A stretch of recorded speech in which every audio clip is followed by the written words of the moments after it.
कहाँ रह गई ये चंदा? अब तक तो इसे आ जाना चाहिए था। पुनीत ने अपनी घड़ी में टाइम देखा तो 9 बज चुके थे और उसने जैसे ही पीछे पलटकर देखा, चंदा खड़ी मुस्कुरा रही थी। बदमाश, डरा दिया ना हमका।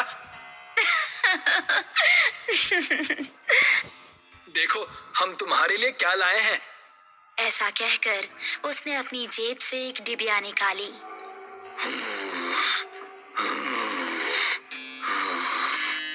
तभी उन दोनों को किसी के सांस लेने की भयानक आवाज सुनाई दी। कौन है? ठीक सामने बरगद के पेड़ के नीचे उनको किसी आदमी का अक्स नजर आया। कौन है? सामने आओ। ये सुनकर भी वो आदमी सामने नहीं आया और जोर जोर से सांस लेने लगा। अभी देखते हैं कौन ससुरा है। ये कहकर पुनीत उसके पास जाने लगा। जैसे ही पुनीत उसके पास पहुंचा, उसने भी 2 कदम आगे बढ़ाकर पुनीत का गला पकड़ लिया। उसको देखकर पुनीत और चंदा दोनों का दिल दहल गया। उस आदमी की गर्दन कटी हुई थी और थोड़ी सी खाल में अटकी लटक रही थी।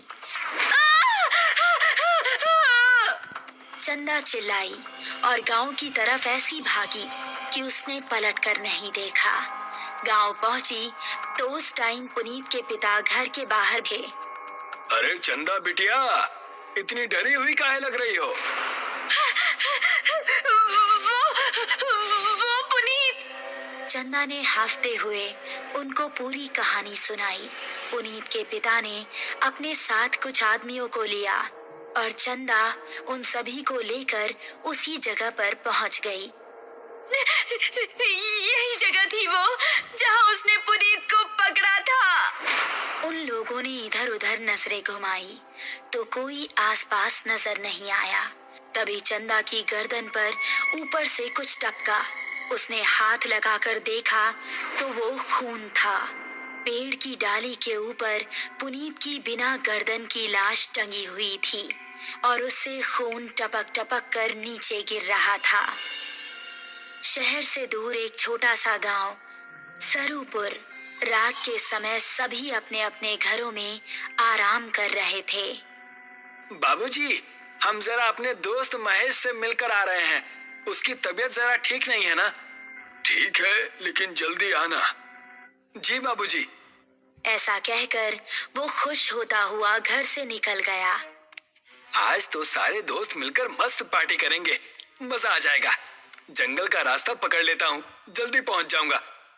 अभी वो जंगल में आगे बढ़ ही रहा था कि पीछे से उसको आवाज आई। अकेले ही पार्टी करने जा रहे हो? हमका साथ लेकर नहीं चलना है क्या? अरे अर्पणा और दिव्या, तुम दोनों क्यों हर बार हमारे पीछे पड़ जाती हो? हमका साथ लेकर चलते हो कि बोले अभी तुम्हारे बाबूजी से? अरे नहीं नहीं मेरी माँ, चलो मेरे साथ। थोड़ी देर चलने के बाद वो तीनों एक जगह पहुंचे जहां रामू और महेश बैठे हुए थे। अबे ये क्या, तू फिर से लड़कियों को साथ ले आया? क्या करता है यार, हर बार की तरह इस बार भी धमकाने लगी थी दोनों। अब क्या करें, हम दोनों को भी अब पार्टी की आदत पड़ गई है। चलो थोड़ी सी शराब पी ली जाए। उसने पास ही रखी बोतल खोली और गिलासों में शराब पलटने लगा।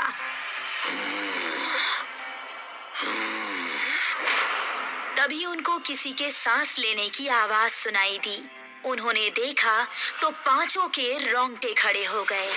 सामने से कठमुंडू चलता हुआ आ रहा था। उन्होंने कदम बढ़ाए ही थे कि तभी कठमुंडू ने दिव्या को पीछे से पकड़ लिया। उसने दिव्या को इतनी जोर से कसा कि उसके मुंह से खून निकल गया। बाकी चारों अब बेहद डर गए और वहां से भाग निकले। दिव्या उसकी पकड़ में फंसी दर्द से कराह रही थी।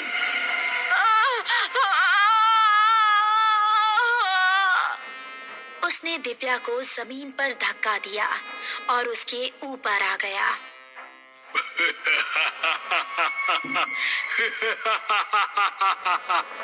उसने दिव्या के सीने में हाथ डाला और उसके सीने से खून की धारा निकल पड़ी।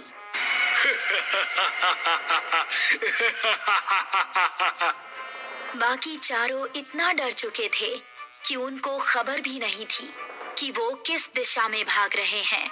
वो काफी देर तक भागते रहे। अब अपर्णा की हालत खराब हो चुकी थी। वो आ जाएगा, रुकने का समय नहीं है।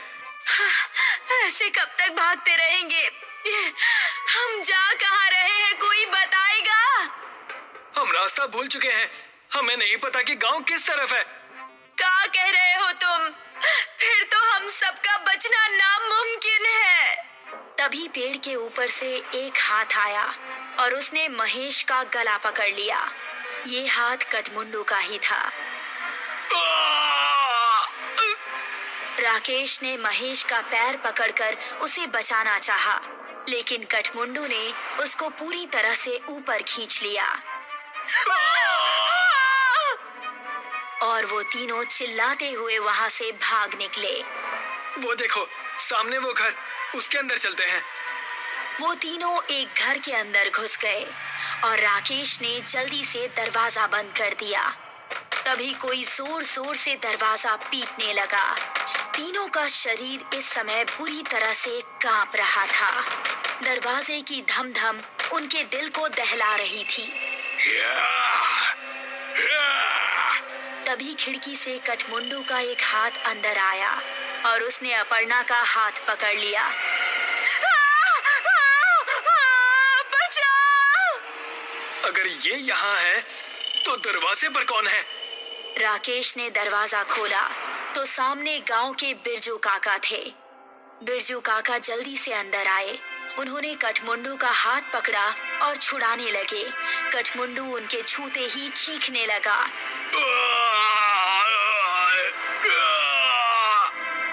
वो चीखता चिल्लाता हुआ वहां से भाग गया।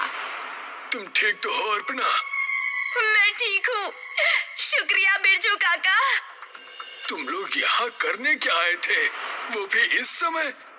हमसे गलती हो गई बिरजू काका, लेकिन ये कौन है और आपको देखते ही वो भाग कैसे गया? ये कठमुंडू है। ये सुनकर वो तीनों एक दूसरे का मुंह देखने लगे। बहुत सालों पहले हमारे गांव में एक डाकू पल्लव सिंह का बड़ा खौफ था। गांव में एक बूढ़ी औरत रहती थी जिसका एक ही बेटा था। उसने धूमधाम से अपने बेटे की शादी की। शादी के अगले ही दिन डाकू पल्लव सिंह ने हमला बोल दिया। उसने पति और पत्नी दोनों को मार डाला और सारे गहने लूट लिए। अपने बेटे और बहू को मरता देख बुढ़िया तड़प उठी।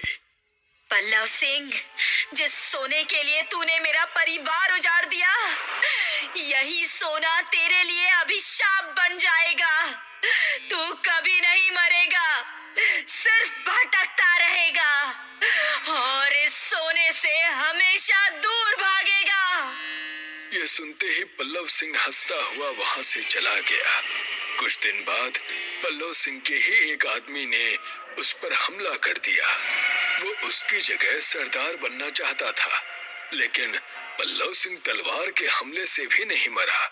उसकी गर्दन आधी ही कटी और थोड़ी सी खाल में अटक कर रह गई। उसने अपने सभी साथियों को मार गिराया। उसने अपने उंगलियों में जितने भी सोने की अंगूठियां पहनी थी वो गर्म होने लगी और उसके हाथ जलने लगे। बुढ़िया का श्राप अब शुरू हो गया था। उसने सभी अंगूठियां उतार फेंकी और जंगल में भाग गया। तब से अब तक वो जंगल में ही रहता है। मेरे छूने से वो इसलिए भाग गया क्योंकि मेरे हाथ में ये सोने का कड़ा है। ये कहानी सुनकर वो तीनों हैरान रह गए। चलो यहाँ से निकलो, वो फिर से आ सकता है। बिरजू काका को रास्ता पता था, इसलिए वो तीनों उनके पीछे पीछे जा रहे थे। जब वो जंगल की सरहद पर आ पहुंचे थे, तभी कठमुंडू वहां आ गया। उसने अपर्णा का पैर पकड़ लिया।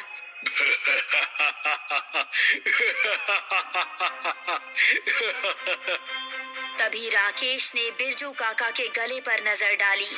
उनके गले में एक सोने की चेन भी थी उसने चेन को उनके गले से उतारी और कठमुंडू की टूटी हुई गर्दन में डाल दी। उसने चेन को गले से उतारने के लिए जैसे ही छुआ तो उसके हाथ भी जलने लगे।